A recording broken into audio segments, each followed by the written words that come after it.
মহাবিশ্বের এই প্রান্ত থেকে ওই প্রান্ত পর্যন্ত আলোর গতিতে যেতে সময় লাগবে ৯৩ কোটি বছর। এটাই এই পর্যন্ত মানুষের ক্ষুদ্র মস্তিষ্ক দ্বারা আবিষ্কৃত প্রথম আসমানের সীমানা।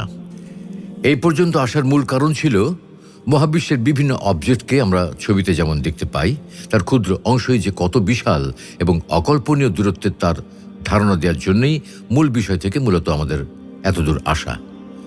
কেননা এর মাধ্যমে এই মহাবিশ্বের বিশালতাকে অনুধাবনের পাশাপাশি এই মহাবিশ্বের মহান স্রষ্টা, মহান আল্লাহ তাআলার ক্ষমতা, প্রজ্ঞা, মহাশক্তি ইত্যাদিকে উপলব্ধি করে আমরা যেন তাকে প্রকৃতভাবে চেনার মাধ্যমে আখিরাতের প্রতি আরও যত্নবান হতে পারি।